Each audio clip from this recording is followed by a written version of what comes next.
Julian Marsh only wanted to board the plane, take the seat he had already confirmed, and get back to Chicago quietly after 4 exhausting days of negotiation. But Renata Cole, the ice-cold chief executive of Ashford Aviation Partners, looked at his worn coat and scuffed shoes as if she were staring at a mistake seated in first class. She ordered him moved to the back of the plane. Laughter rippled down the aisle. Julian did not argue, he simply rested his hand on the armrest. The moment the cabin door sealed shut, the captain switched on the intercom and said the owner of this flight was sitting in seat 1A. The morning had started 3 hours earlier, in a private terminal outside Teterboro, under gray skies that never quite committed to rain. Julian walked through the lounge without ceremony, no assistant, no garment bag, just a worn leather case and a confirmation code for seat 1A on a charter operated under the Ashford Aviation name. The attendant at the counter looked at his coat, then his shoes, then back at his face, the way people look at something that doesn't match the sentence they've already written in their heads. She typed the code anyway.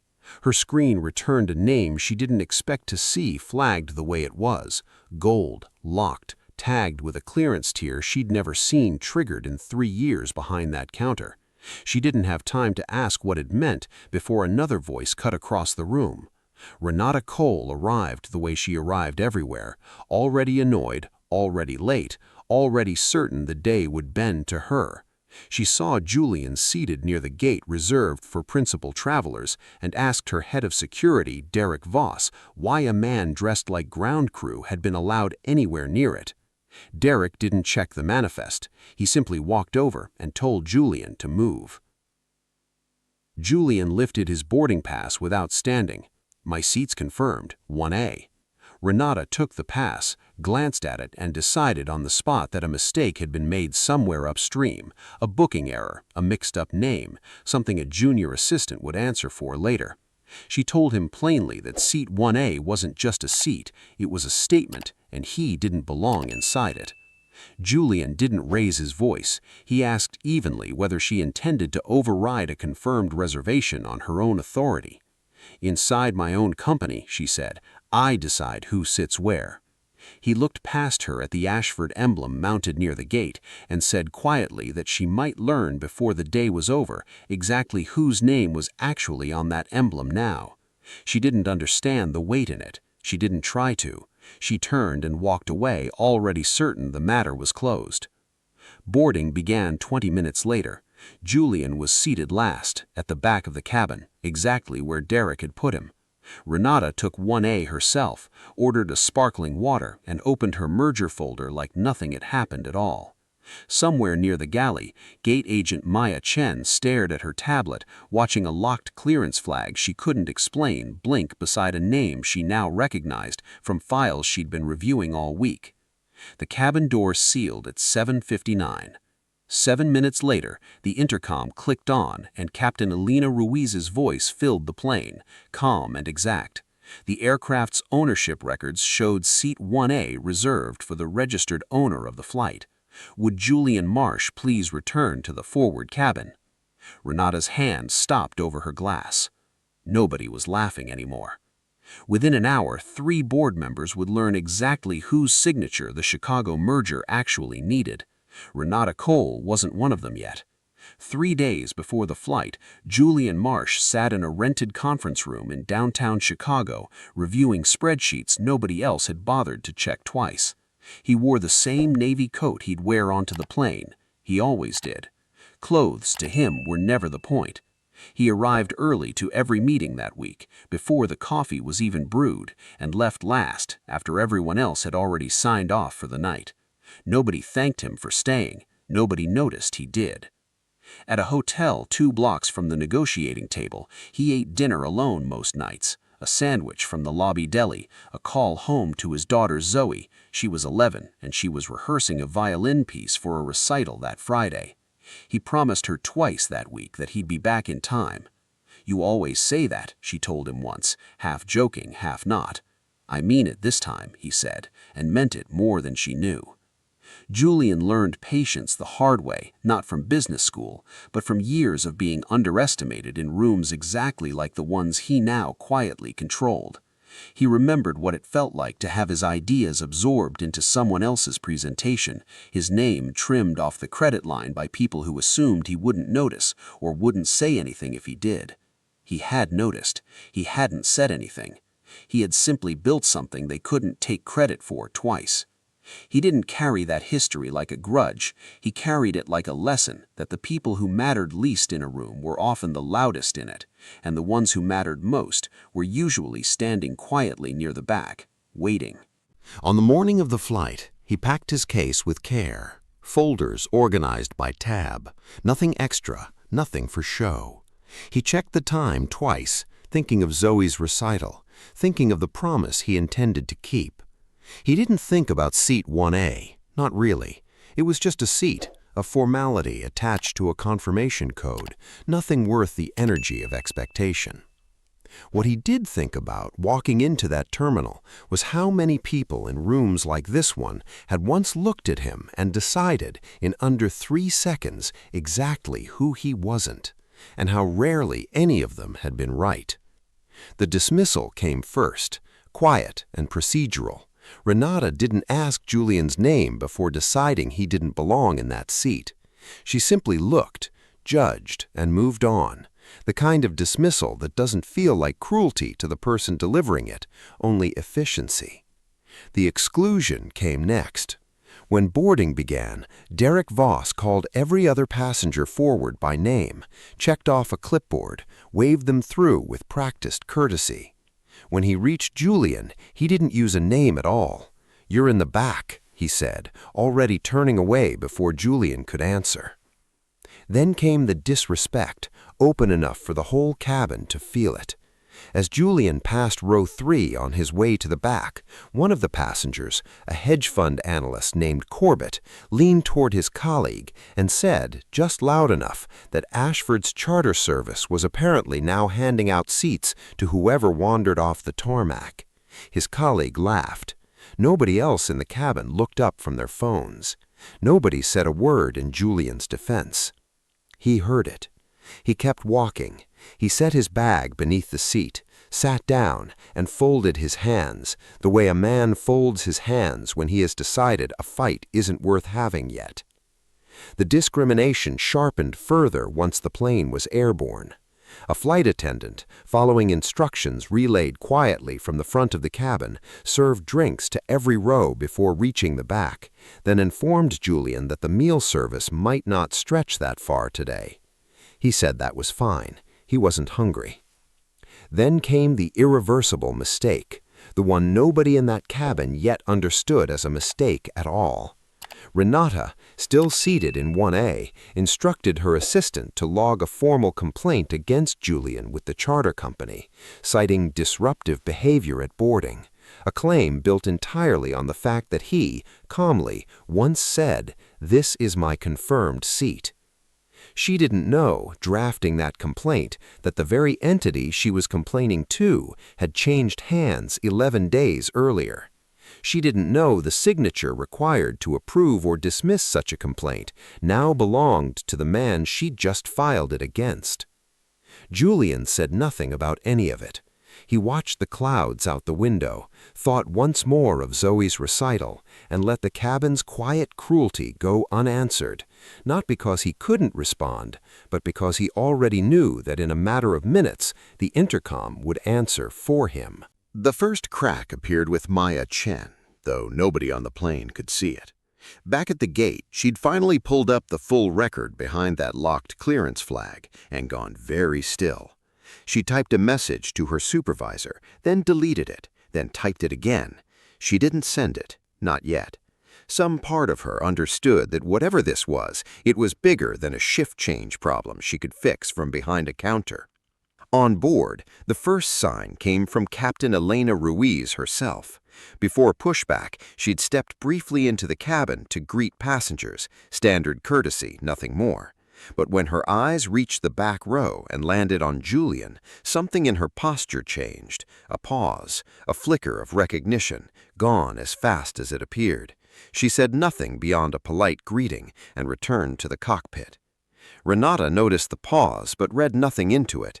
She assumed the captain greeted every passenger with the same practiced warmth. She had no reason to think otherwise, not yet.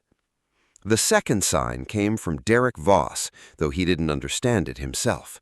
Halfway through the flight, his phone buzzed with a message from Ashford's internal security office, flagged urgent, asking him to confirm the identity of a passenger listed under a legal notice he didn't recognize, Marsh Holdings, Aircraft Authorizing Authority. He read it twice. He didn't understand the words well enough to be afraid yet, only confused enough to go quiet, tucking the phone away before anyone could ask what was wrong. The third sign came from Renata's own assistant, who took a call from the legal department 20 minutes into the flight and returned looking paler than when she'd left.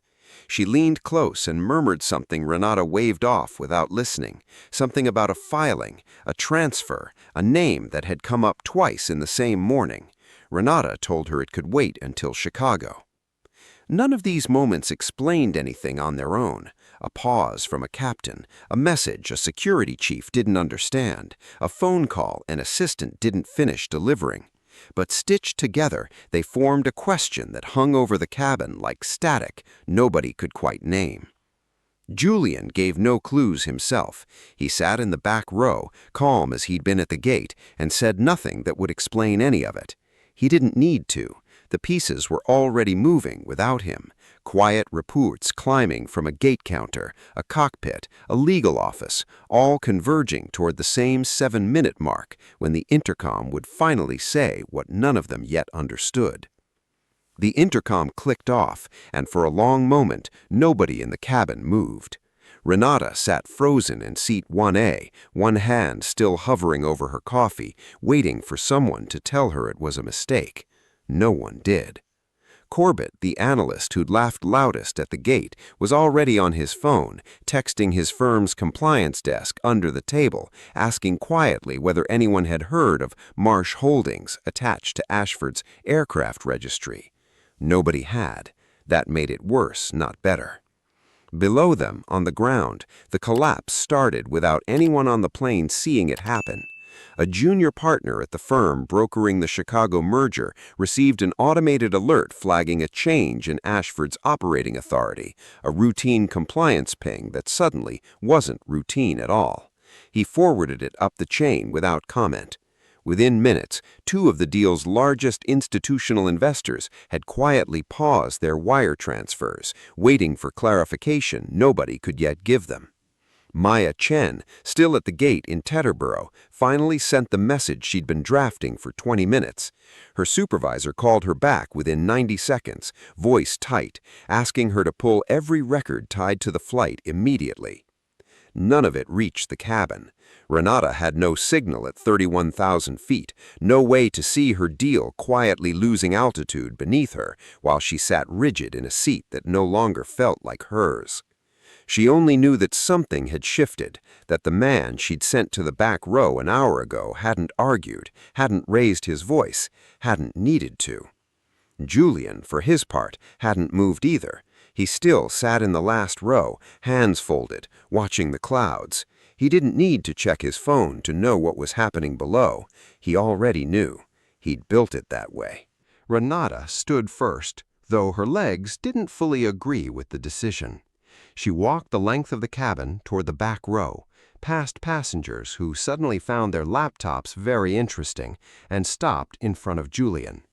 "Explain," she said, not a question, a demand that had lost most of its authority somewhere over Ohio. Julian reached into his worn case and pulled out a folder, unhurried, the same way he did everything.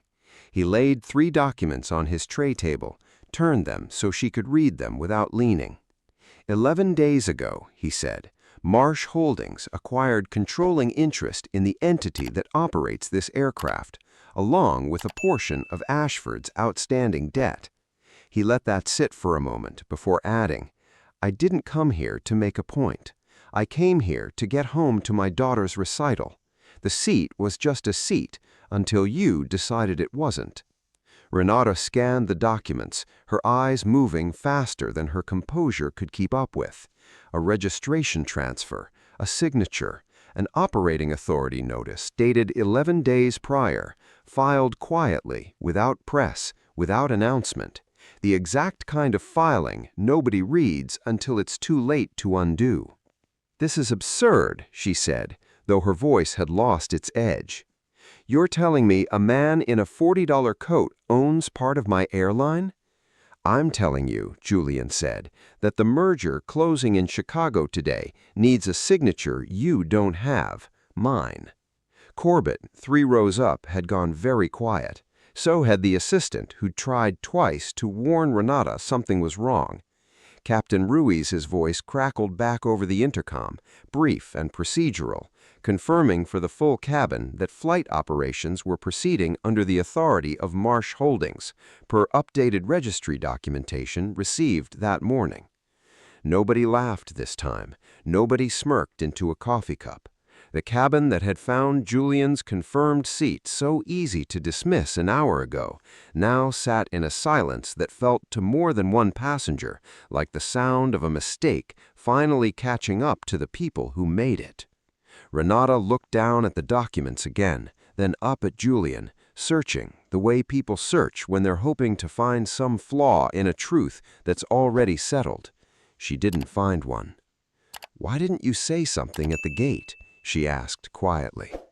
"Because I wanted to see how you treated someone you thought couldn't do anything for you.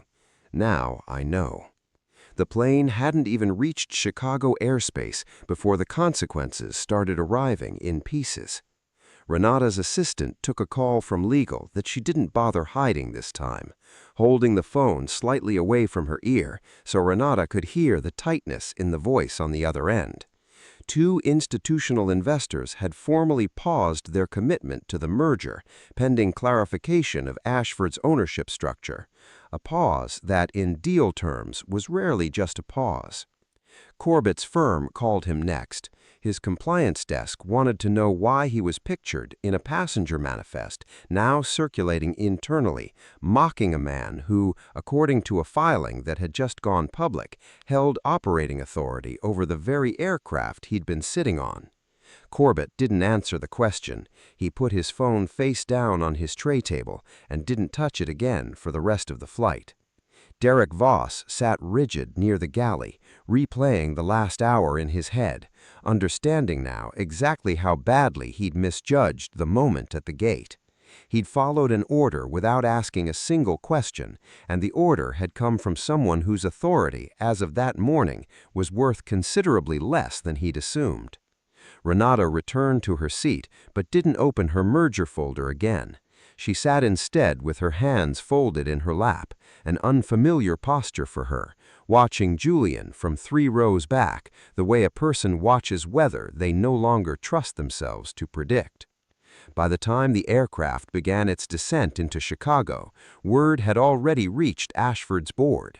Walter Yoon, the company's longest-serving director, placed a call to the cockpit requesting confirmation of the ownership filing directly from Captain Ruiz, a call that would later be described inside the company as the moment the board realized they'd been blindsided by their own CEO's blind spot.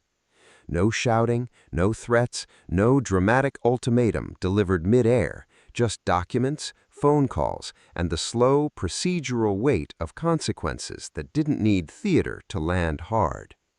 Julian watched the city skyline rise beneath the wing as the plane began its approach, thinking less about the merger now settling into freefall behind him, and more about whether traffic from the airport would get him to Zoe's recital on time. He didn't need to raise his voice on that flight. He hadn't needed it the entire day. The consequences were already doing what consequences do when the truth finally catches up to the people who ignored it. The plane touched down in Chicago a few minutes past 11, and the tarmac reception waiting for it looked nothing like the one Renata had planned that morning. No press, no photographers, just 2 attorneys from Ashford's legal office and Walter Yoon himself standing near the hangar with his coat buttoned against the wind, waiting for a man he'd never met but had already read 3 documents about in the last hour. Julian came down the air stair last, the same worn case over his shoulder, no different than he'd looked boarding it that morning. Walter stepped forward first, extending a hand. "Mr. Marsh," he said, "I think we owe you a conversation the board should have had a long time ago." Julian shook his hand. "I think you owe Maya Chen a promotion before you owe me anything." Walter didn't understand the reference yet, but he wrote the name down anyway. Behind them, Renata stood at the base of the stairs, stripped of the momentum that had carried her through every room she'd ever walked into. She didn't approach immediately. She watched Julian speak with Walter, watched the easy, unbothered way he carried himself even now, and understood, slowly, uncomfortably, that the calm she'd mistaken for weakness that morning had never been weakness at all. When she finally did step forward, she didn't lead with an excuse. "I judged you before I knew anything about you," she said. "That's on me, not the assistant, not Derek, not anyone on that plane. Me." Julian nodded once, without warmth, without cruelty either.